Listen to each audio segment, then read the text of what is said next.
Hello class 6 student.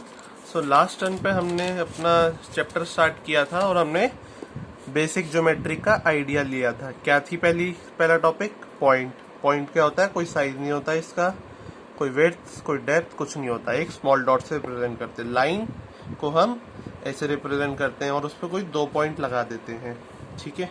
या फिर हम उसे एल या एम से भी रिप्रेजेंट, स्मॉल एल या एम से भी या किसी भी लेटर से रिप्रेजेंट कर सकते हैं। फिर आता है हमारा नेक्स्ट टॉपिक है लाइन सेगमेंट। ये फिक्स एंड पॉइंट होते हैं इसके बीच में और ए बी के ऊपर ऐसे लगाते हैं। इसमें लाइन में क्या लगता है? एरो। ए बी या बी ए कुछ भी लिख सकते हैं।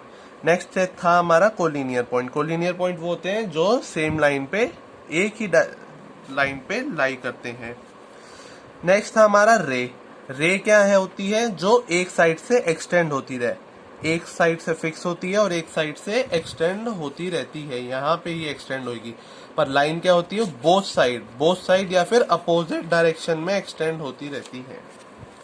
फिर नेक्स्ट था हमारा प्लेन। प्लेन होता है एक फ्लैट सरफेस और ये भी चारों दिशाओं में एक्सटेंड होता है इनडेफिनेटली, ठीक है। उसके बाद हमने पढ़ा था इंटरसेक्टिंग लाइंस। दो लाइन जब इंटरसेक्ट करती है कोई एक पर्टिकुलर पॉइंट पे करती है, जब मोर देन 2 लाइन, 3 या मोर देन 3 लाइन एक पॉइंट पे इंटरसेक्ट करती है तो उन्हें हम कहते हैं कॉन्करेंट लाइन। फिर उसके बाद हमने इसकी अब एक्सरसाइज करनी है। सबसे पहले हम पढ़ेंगे क्या लिखा है। Fill in the blanks. A line extend indefinitely in dash direction. मतलब एक लाइन इनडेफिनेटली कौन सी डायरेक्शन में एक्सटेंड करती है? बोथ, दोनों डायरेक्शन में लिख सकते हो या फिर अपोजिट भी लिखोगे तो भी चलेगा। बोथ डायरेक्शन और opposite direction. A line through 2 points. अब जब लाइन बोला है तो लाइन लिखोगे। Through 2 points A and B is written as. तो लाइन अगर जाती हो 2 पॉइंट से तो लाइन कैसी होती है? इनडेफिनेटली बड़ी।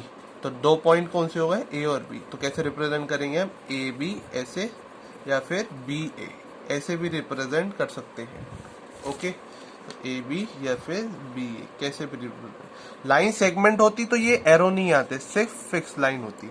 A line segment is a part of line that is bounded by 2 distinct and point. तो जो लाइन सेगमेंट होता है वो 2 पॉइंट से बंधा हुआ होता है, मतलब वो उससे ज्यादा एक्सटेंड नहीं होता line segment. If endpoint of a line segment are A and B, then line segment AB is written as this. ऐसे लिखते हैं। जब लाइन सेगमेंट A और B से है तो लाइन सेगमेंट फिक्स होता है, तो लाइन सेगमेंट A और B के बीच में है तो AB या फिर BA ऐसे लिख सकते हैं, ठीक है। A ray is a part of a line that has one end point and extend in one direction without ending. मतलब जो रे होती है उसका एक फिक्स पॉइंट होता है और दूसरी साइड से वो बढ़ती, एक्सटेंड होती रहती है विदाउट एंडिंग। वो कभी एंड नहीं होती, एक डायरेक्शन में बढ़ती रहती है। नेक्स्ट आता है what is the difference between a line and a line segment. तो लाइन क्या होती है? दो बोथ डायरेक्शन में इनडेफिनेटली एक्सटेंड होती रहती है, ठीक है। और जो लाइन सेगमेंट होता है तो वो क्या होता है? उसके 2 fix and point, 2 distinct point होते हैं जिससे वो बाउंडेड रहती है, उससे ज्यादा वो फिक्स एंड पॉइंट से एक्सटेंड नहीं हो सकती line segment. What is a perpendicular line. तो परपेंडिकुलर लाइंस क्या होती है स्टूडेंट्स? तो परपेंडिकुलर लाइंस वो होती हैं जब 2 लाइंस, एक 1 लाइन और 2 लाइन, 2 लाइन जब 90 डिग्री के एंगल पे इंटरसेक्ट करे तो इसके बीच में सारे एंगल 90 बनेंगे, तो उन लाइन को हम कहते हैं परपेंडिकुलर लाइन। ये भी 90 डिग्री पे इंटरसेक्ट कर सकती है, जरूरी नहीं है ऐसे पास हो, ठीक है। तो इसको हम ए बी लिख देते हैं, इसको हम सी डी लिख देते हैं, इसको पी क्यू, इसको आर एस लिख देते हैं, ठीक है। तो वो होती है परपेंडिकुलर लाइन। इन सब की डेफिनेशन मैं बता दूंगा और इन सब की भी डेफिनेशन आपको कॉपी में लिखनी होगी, मैं आपको नोट्स प्रोवाइड कराऊंगा, ठीक है। 4.1 और 4.2 होने के बाद फिर आता है ट्रू और फॉल्स। 2 लाइंस और line segment are perpendicular if they form a right angle. तो ये इसी का स्टेटमेंट हो गया। तो जब 2 लाइन परपेंडिकुलर कहलाती हैं जब वो राइट एंगल पे मीट करे तो आंसर क्या आएगा स्टूडेंट्स? ट्रू। नेक्स्ट है स्टूडेंट हमारा पैरेलल लाइंस नेवर इंटरसेक्ट। तो पैरेलल लाइंस जो है कभी इंटरसेक्ट नहीं करती, तो ये इसका आंसर भी क्या है, ट्रू। ये हमने पढ़ा था। हाँ, ये एक पॉइंट आपको बताना भूल गया रिवीजन में।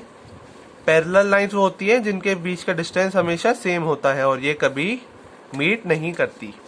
ठीक है, नेक्स्ट हमारा है question, when two line intersect the angles formed opposite to each other at the point of intersection are called vertically opposite angle. जब दो लाइन इंटरसेक्ट करती हैं तब उनके बीच में जो एंगल बनता है तो उसे हम क्या कहते हैं, वर्टिकली अपोजिट एंगल। तो ये वाला एंगल और ये वाला एंगल सेम होगा और ये वाला एंगल और ये वाला एंगल भी सेम होगा।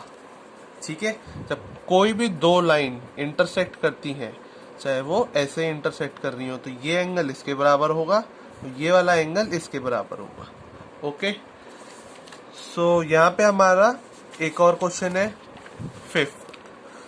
3 types of lines are given below. Identify intersecting line, parallel lines and perpendicular line.